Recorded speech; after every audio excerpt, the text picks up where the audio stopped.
क्या है कि हज पे चले जाओ तो आप बिल्कुल जीरो के वापस आ जाते हैं। तो ये मजे नहीं है पूरा सारा जिसका दिल दिखाओ करो जो मर्जी करे।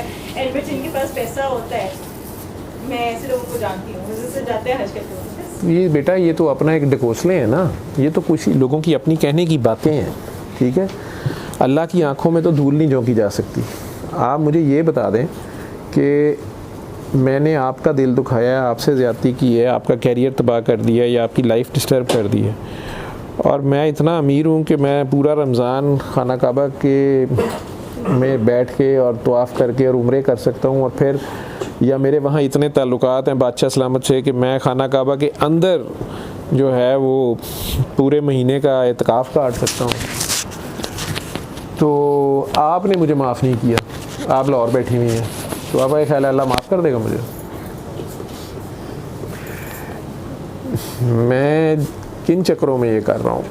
अगर मैं ये कर रहा हूँ कि मेरा फ़लाना काम हो जाए, मैं भी कहीं ना कहीं से पकड़ा जाऊँगा ना। आपकी आह पड़ जाएगी मुझे, जब आपकी आह पड़ जाएगी मेरे ये पता ही नहीं है कि मुझे आपकी ने पकड़ा हुआ है, और मैं जाके अल्लाह मियाँ से आई एम सॉरी करी जा रहा हूँ। अल्लाह मियाँ के पास तो फ़ाइल ही नहीं है मेरी फ़ाइल तो आपके पास पड़ी हुई है, ठीक है। तो अल्लाह मियाँ कहाँ से छोड़ देंगे? अल्लाह मियाँ कभी भी नहीं छोड़ेंगे। अल्लाह मियाँ तो चुप करके बैठे रहेंगे कि मैंने, अल्लाह मियाँ तो सारी बात बता दी है ना। कुरान 1400 साल पहले आ गया, अब उसमें बात हर चीज़ खोल खोल के बयान की है, नबी करीम सल्लल्लाहु अलैहि वसल्लम ने की है। उसके बाद ये जो मजहबी बातें हैं कि जी बस आप उम्रा कर रहे हैं तो आप पाक हो जाएंगे, ठीक है। हकूक़ अल्लाह माफ़ कर सकते हैं, हकूक़ुल इबाद तो आप लोगों ने माफ़ करने, वो बंदे ही नहीं माफ़ कर रहे। अल्लाह मियाँ को तो कोई ज़रूरत नहीं है किसी दूसरे के काम का। अल्लाह, इसीलिए तो मैं कह रहा हूँ कि अगर आप हकूक़ुल इबाद में माफ़ी दे देती हैं तो अल्लाह ज़रूर नवाजेगा आपको कि इसने मेरी मखलूक का ये ख्याल किया। अगर आप लोग पढ़ते हैं या का नाबुदु व या का नस्तईन इहदिनस सिरातल मुस्तकीम, वो सिरात मुस्तकीम क्या है? वो कुरान में जगह जगह उसके बारे में बताया गया है। आई थिंक सूरह इनाम की 150, 151, 152, 153 आयात हैं ये शायद। उसमें जाके देखना 10-12 चीज़ें हैं उसने बताई हैं, लफ्ज़ इस्तेमाल किया है, हाजा सिरात मुस्तकीम, ठीक है। अब उसमें जाके देख लेना, उसमें कहीं भी नहीं लिखा हुआ कि 600 उम्रे करना, 400 हज करना, इतने 100 कुरान ख़त्म करना, ठीक है। आप उसको पढ़ लें। मैं हालांकि इस तरह बात नहीं है, बात इससे भी आगे है, लेकिन प्राइमरी लेवल पे अगर आपने समझनी है तो सीधी अगर बात समझनी है प्राइमरी, तो उसमें मैं 10 के 10 आपको 10 बातें मेन 10 हुक्म है, और आप उन्हें बता दीजिएगा कि उसमें से कौन सी बात जो है वो सिर्फ मक्के मदीने ही जाके हो सकती है। सिरात मुस्तकीम का ही रफड़ है ना सारा। सिरात मुस्तकीम है सिरातल लज़ीना अनअमत अलैहिम, जिन पे इनाम भी हुआ, इस बात पे हो चुका है, ठीक है, इस दुनिया में। तो अब ये रास्ता तो वो कहते हैं हाजा सिरात, लफ्ज़ है हाजा सिरात मुस्तकीमा। उलमा मेरे से बेहतर जानते हैं, मैं तो अपनी छोटी सी समझ के मुताबिक कह रहा हूँ ना। तो आप कहिए अपने गवाहों को लाओ जो इस बात पर शहादत दें कि अल्लाह ने इन चीज़ों को हराम कर दिया है। फिर अगर पहले उससे पहले आप कहिए कि बस पूरी हुज्जत अल्लाह ही की है।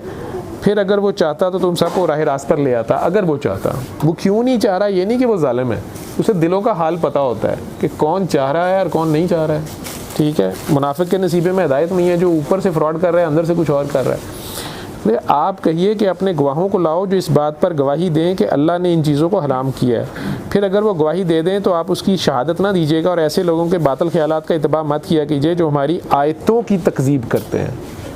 खुद ही अल्लाह की आयतें, अभी आयतें आ चुकी हैं ना, तो इनसे ऑपोजिट अगर आप चल रहे हैं लेकिन ऊपर से कह रहे हैं कि इसका ये मतलब है वो, तो फिर जो मर्ज़ी करें आप।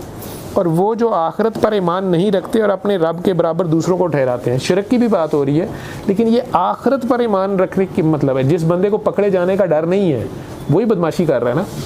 तो जिसको पता है कि अल्लाह ने पकड़ लेना है एक दिन, उससे तो नहीं होगा कुछ, तो वो वैसे कहना हाँ मैं मानता हूँ क़यामत को। तो अब आप कहिए कि आओ मैं तुमको वो चीज़ें सुना देता हूँ पढ़ के जिनकी मुखालफत को तुम्हारे रब ने तुम पर हराम फरमा दिया है। वो ये है कि अल्लाह के ज़ात किसी चीज़ को शरीक मत ठहराओ, शिरक नंबर 1।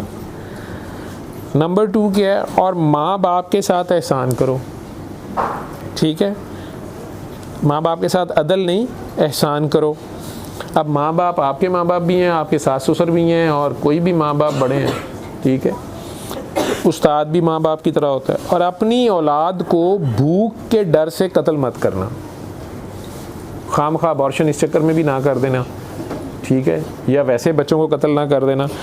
हम तुमको और उनको रिस्क देने वाले हैं।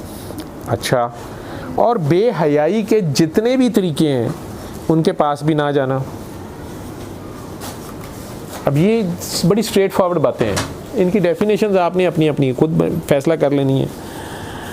खा वो एलानिया हो और खा पोशीदा हो, अगर वो खुल के बेहयाई शुरू हो जाए उसे फाशी कहते हैं, ठीक है। और जिसका खून करना अल्लाह ने हराम कर दिया है उसको कत्ल मत करना, खून नाहक मत करना, मगर हक के साथ। अगर हक है कि एक कातिल है उसको फांसी देनी है तो मजबूरी है, उसको देनी है, प्रूव हो गया।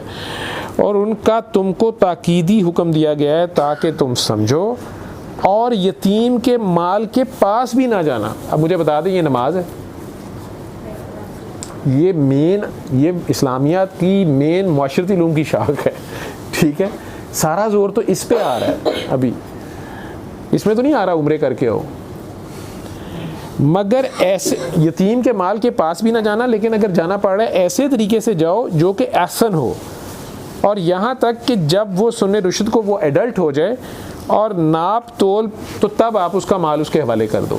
अगर उससे पहले आपके ज़िम्मे उसका माल आ गया है, उसको ऐसे संभालें या उसको प्रोटेक्ट करें या उसमें इन्वेस्ट करें, उसमें अपना फ़ायदा ना लें। हाँ, अगर आप उसको सर्व कर रहे हैं, सारे काम छोड़ के उसमें अपनी उजरत आप लेते हैं, ये सारी बातें आगे डिस्क्राइब्ड हैं।